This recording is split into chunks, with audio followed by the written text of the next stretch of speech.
Okay, we are live. Happy Monday. And I've got an interesting set of articles that'll bring forth a few ideas for us. So here's the catalyst to it all. Um, I listened to a podcast, All In Podcast, and they talked about an open AI study that just concluded after 3 years of research. And so I'm going to show you that article, but it very much correlates to a post by Santosh today. I'm going to share my screen so that you can see it. Let me kind of give you the situation, challenge, and resolution. So, the situation, I'm going to use a parallel around this idea of founders, CEOs, raising capital from venture capital versus bootstrapping. And a lot of times, the subjective reason why a founder might raise capital is life would seem like it would get easier by having more capital, thus more optionality. And ultimately, you as the founder would be happier. And that's where it's going to dive into this study done by OpenAI over 3 years. But I'm going to come back to it. And what Santosh is outlining is the life that you live when you raise capital. And a lot of founders don't like that you lose control, you lose autonomy, you lose control. And ultimately, while the capital seemed great at the time, it's short fleeting. And ultimately, you're less happy over time. Well, ironically, OpenAI did a study around this. And what they did is they took two cohorts, kind of like a control group. Control group A was given $1,000 a month for 3 years. They weren't told how long they were going to get it. They were just getting $1,000 a month all the time. The other group was getting $50 a month.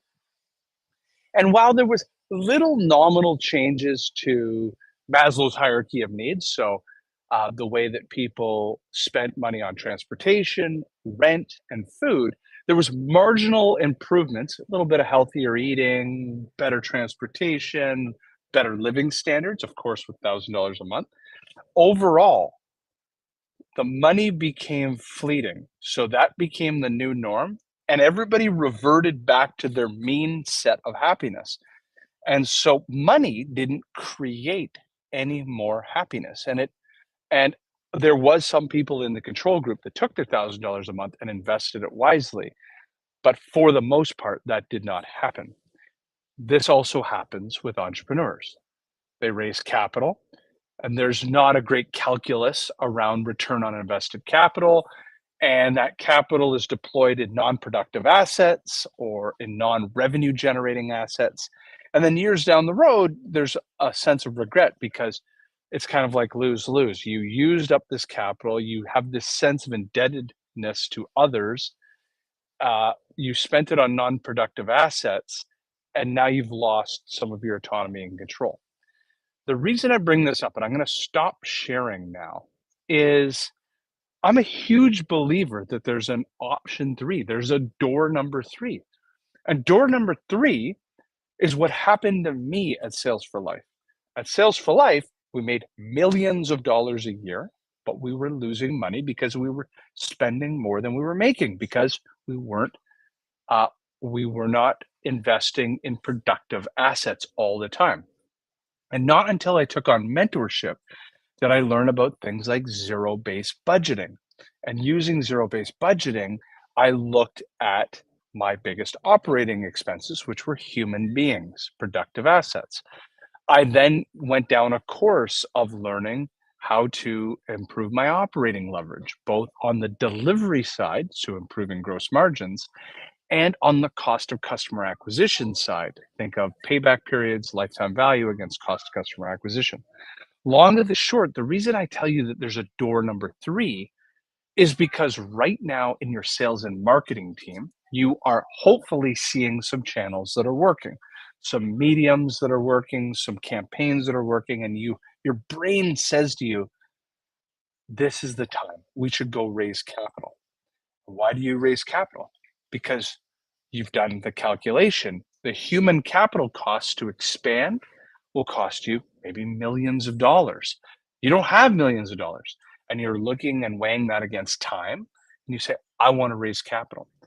But had you considered that instead of having productive assets cost you $100,000 a year or $150,000 a year to do a single thing or a project or an output, what about for that same price, I could have 5 to 10 people now working on 5 to 10 campaigns, 5 to 10 different things.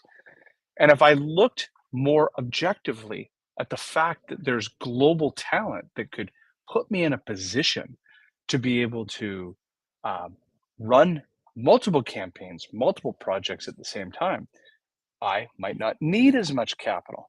Now, all of a sudden, I can have the effects, the boost that venture capital dollars provide, yet I can remain independent, autonomous, um, bootstrapped.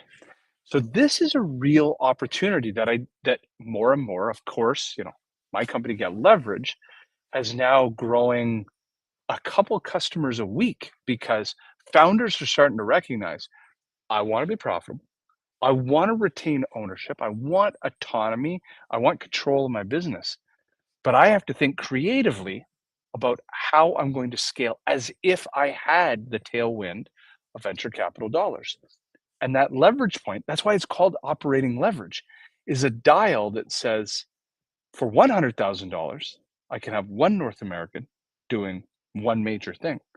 But for $100,000, I can also have 7 offshore talent working on 7 different things, accelerating 7 different sales and marketing projects. Like I could be now launching a podcast, I could be running a newsletter, I could be working on LinkedIn Lives, I could be campaigning on LinkedIn, I could be launching an email distribution system. I could do all of this at the same time that I thought I was going to have to acquire all this capital to be able to do.